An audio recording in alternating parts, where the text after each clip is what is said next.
પરમ પૂજ્ય શ્રી બાલકદાસ હરિરામ હરિયાણી પધારો બાપુ. અને બહુ બહુ અદ્ભુત મજા આવશે આપને કે એક બાજુ છે પિતામહ ભીષ્મ અને બીજી બાજુ છે જટાયુજી. બહુ સંક્ષિપ્તની અંદર આ બંનેનો જો ભેદ છે ને બહુ સૂક્ષ્મ વસ્તુ છે. અને પૂજ્ય બાપુ એટલી બધું સરસ રીતે આપણને બહુ મજા આવશે, બધા આનંદ આવશે આપણને. કારણ કે આપણી એવી ઈચ્છા હોય કે ભાગવત ચાલે, રામાયણ ચાલે, પછી ગીતા તો હોવી જ જોઈએ. આ તો એનો મુખ્ય છે. તો આવા પધારો બાપુ. અને ધીરુભાઈ કાસુંદ્રા પધારો આપ. એમનું સન્માન કરવા અમારા પરિવારના છે. આ બધા જે વ્યક્તિઓ આવે છે એ ગીતા વિદ્યાલય રામકૃષ્ણ સાધના ટ્રસ્ટના બધા પરિવારજનો છે. તો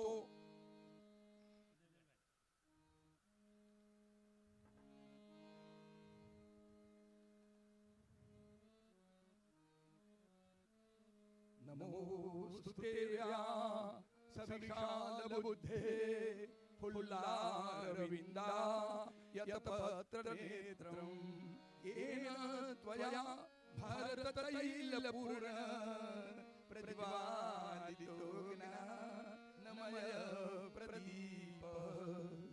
તુલસી પીઠ, વ્યાસપીઠ અને એના ઉપર બાલકદાસજી આપણને લઈ જઈ રહ્યા છે. ચિત્રકૂટ અને એનાથી પણ આગળ.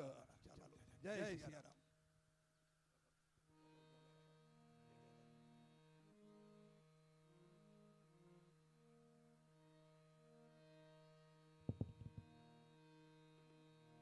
શ્રી રામચંદ્રમ શરણમ પ્રપદ્યે શ્રી રામદૂતમ શરણમ પ્રપદ્યે.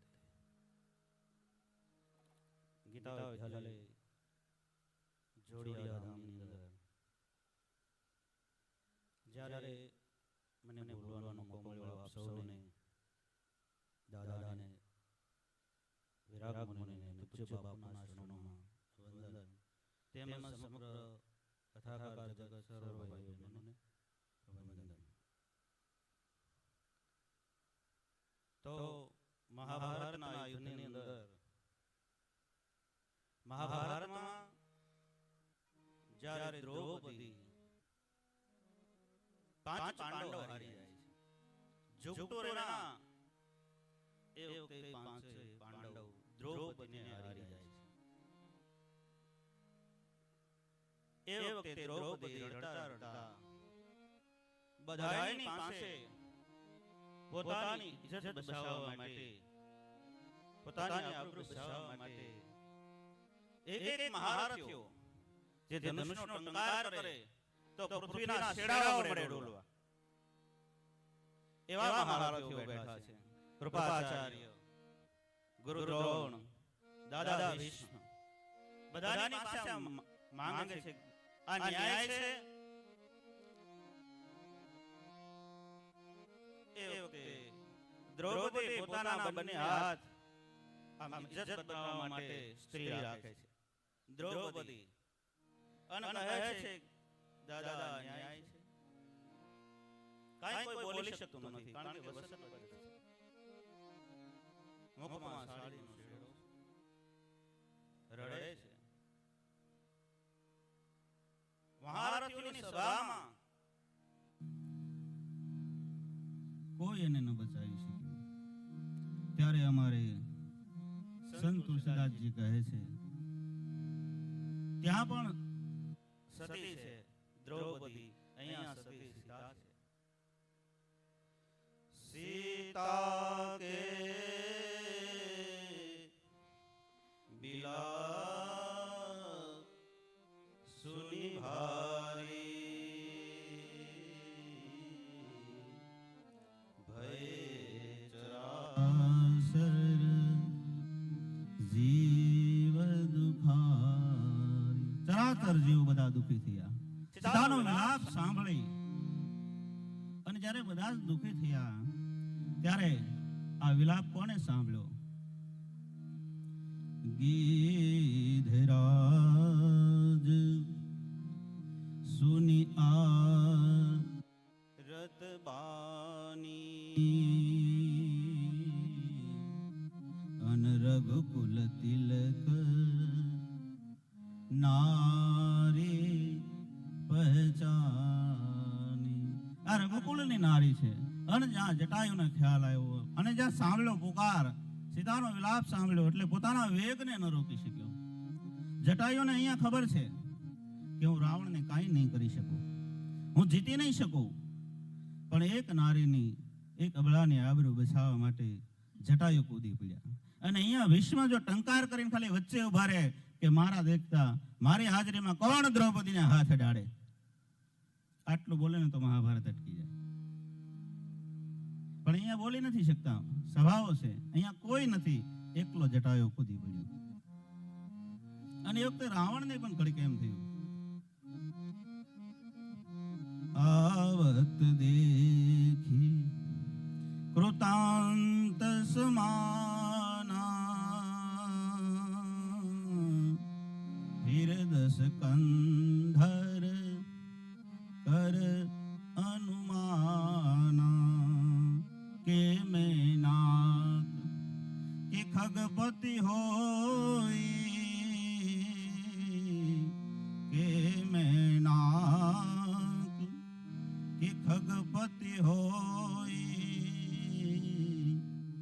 મમ બલ જાની સહિત પતિ સોઈ. આ જાણે છે રાવણને કેવો લાગ્યો જટાયુ, પહોંચી ન હતા બધા છતાં જટાયુને રાવણને એવી દ્રષ્ટિએ એવું દેખાણું કે મૈનાક છે, આપ સૌ જાણો છો, એમાં હું નથી જાતો, પણ કેવું લાગ્યું એને, ખગપતિ ગરુડ છે. થોડી વાર રાવણને પણ ભયભીત કરી દે, જે ભક્તિની માટે જે પોતાનું શરીર અર્પણ કરવા તૈયાર થઈ જાય, તો સામે રાવણ પણ થોડી વાર ભયભીત થઈ. અને ત્યાં જટાયુ ની બંને પાંખો કપાણી. અને અહીંયા દ્રૌપદી રડતા રડતા કહે છે, પણ દ્રૌપદીને કોઈ બસાવી ન શક્યું. ત્યારે રડતા રડતા કૃપાચાર્ય પાસે જાય છે અને કૃપાચાર્યને કહે છે, ત્યારે કુળગોર છે ને એમાં હાથ કર્યા અને જોયું તો બધાની નજર દ્રૌપદીની ઉપર છે. આ મલુક પીઠાધીશનો સંદર્ભમાંથી મેં લીધેલું છે. રડતા રડતા જ્યારે કહ્યું, એ કુળગોરુ, આપ તો ગૌર છો કુળના અને ખરેખર સાધુ અને બ્રાહ્મણ રસ્તો બતાવ્યો. ભલે એ બોલી ન શકે પણ ઈશારો કરી દે. અને ઈશારો કર્યો આમ આંગળીનો કે આ બધા કોઈ તને નહીં બચાવી શકે, ગોવિંદના શરણે આવી ગયા. અને એ પકડાણું અને પુકાર થયો,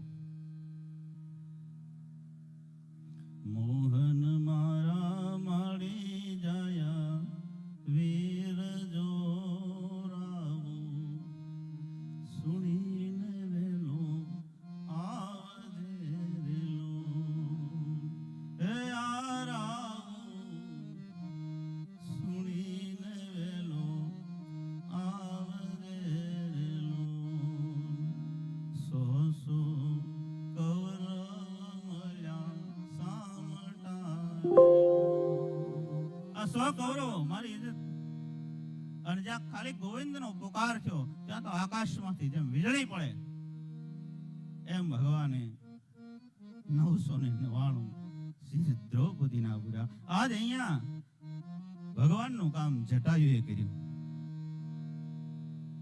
એટલે તો જટાયુના અંતે 4 ભુજાઓ થાય છે, કારણ કે ભગવાનનું કામ કર્યું એને. અને રાવણની સામે જટાયુની પાંખો કપાણી. काटे सी पंख परा खगधरनी, काटे सी पंख परा खगधरनी, सुमिरत राम करी अद्भुत करनी, सुमिरत राम करी અદ્ભુત કરણી જટાયુએ કરી. અને એ પોતાના પ્રાણને ન્યોછાવર કર્યા, પાંખો કપાણી. અને અહીંયા દાદા ભીષ્મ જ્યારે બાણ શૈયા ઉપર પડ્યા અને એ વખતે 5 પાંડવો ત્યાં હાજર છે અને જેને આપણે ભીષ્મ સ્તુતિના નામે ઓળખીએ છીએ. અહીંયા દાદા ભીષ્મ છે મુખ મુદ્રાનું ભગવાનનું દર્શન કરે છે. ત્રિભુવન કમલ નયનમ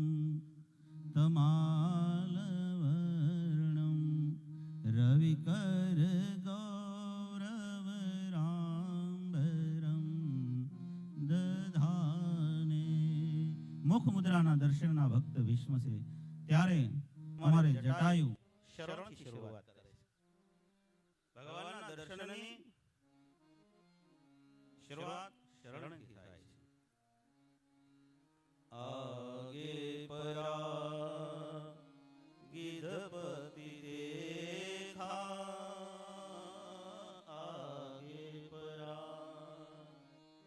ગીધપતિ દેખા, સુમિરત રામ ચરણ જીન રેખા, સુમિરત રામ ચરણ જીન રે.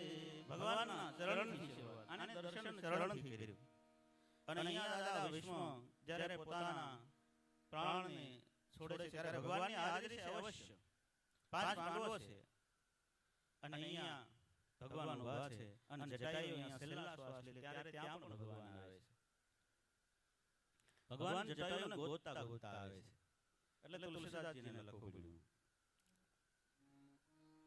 કે આગે બરા આગે જટાયુ પડ્યા છે, ત્યાં આવી ભગવાન એકદમ ગોદમાં લઈ અને જેમ નાના બાળકને માં મસ્તક પર હાથ ફેરવે એ જ રીતે ભગવાન પોતાની જટાયુથી પોતાની જટાથી જટાયુના શરીરની ધૂળને લૂછે છે. આમ ભગવાન આમ સાફ કરે છે. હે જટાયુ ધન્ય છે તને, ધન્ય છે જટાયુ, ધન્ય છે તને. આમ ભગવાન જટાયુના આશ્વાસન આપે છે. અને આ બાજુ જટાયુને કહે છે કે હે જટાયુ તારા પ્રાણને રાખ. જટાયુ બધી વાત કરી કે રાવણ લઈને જતો રહ્યો ત્યારે ભગવાન કહે છે ધન્ય છે જટાયુ. ત્યારે રામ કહાતનુ રાખું તાતા, રામ કહાતનુ રાખું તાતા, મુખ મુસ્કાઈ કહી તેરી બાતા. કોઈ અંત સમયે આપણે હસીએ તો કેવું લાગે? કોઈના પીડા હોય શરીરમાં. અહીંયા દાદાને પણ પીડા છે, આર પાર ધરતીમાં પીડા છે, બાણ છે. ત્યાં દ્રૌપદી હસ્યા છે. ત્યાં દ્રૌપદીનું હસવું, દ્રૌપદીના હસવામાં પ્રશ્નો પડ્યા છે. અને અહીંયા ભગવાનના હસવામાં જટાયુના જે પીડા હતી શરીરમાં એ હરી છે. પોતાની પીડા ભગવાને હરી, જટાયુની પીડા હરવા માટે ભગવાન હસ્યા છે. અને કહે છે તારા પ્રાણને રાખ. ત્યારે જટાયુ કહે છે પ્રભુ આવો અવસર ફરી મળશે, આ સમય મળશે. જાકરના મરદ મુખ અધમ મૃત્તિ હોય શ્રુતિ ગાવા. આ સમય ભગવાન ફરીને આવશે અને પાંખો બંને પડી છે. દાદા પૂછે છે પાંખોને કોઈ મહાપુરુષ કે તમે અલગ ન થયા હોત તો આજ ભગવાનની ગોદમાં હોત તમે. ત્યારે પાંખોએ જવાબ આપ્યો હું અલગ થઈને એટલે જ પરમાત્મા અહીંયા આવ્યા છે. હું જો સાથે હોત તો મારે ભગવાન પાસે લઈ જવો પડે જટાયુને, કારણ કે મારે લઈને જવું પડે. અને ભગવાન જટાયુને ગોદમાં લીધા છે, મને દર્શન મળ્યું એવું પાંખો જવાબ આપે છે. અને અહીંયા દાદાનું પ્રાણ પંખેડું સ્તુતિ કરતા કરતા પ્રયાણ કરે છે સ્વર્ગ તરફ. એવો શબ્દ લખ્યો ભાગવતકારે કે પ્રાણ પંખેડું દાદાનું હતું એ સ્વર્ગ તરફ પ્રયાણ કર્યું. અને અહીંયા એવું લખવું પડ્યું કારણ કે જ્યારે જટાયુએ વાત કરી ત્યારે ભગવાન રડ્યા છે, બહુ રડ્યા છે ભગવાન. જલ ભરી નયન કહે રઘુરાઈ, જલ ભરી નયન કહે રઘુરાઈ. આંખમાં આંસુ છે, ભગવાન રડે છે જટાયુ તારા પ્રાણને રોકી દે. ત્યારે જટાયુ કહે પ્રભુ મને આ ગતિ મળે, એક માંસ ખાનાર ગીધને આ મુક્તિ. ત્યારે ભગવાને જવાબ આપ્યો પાછલી લીટીમાં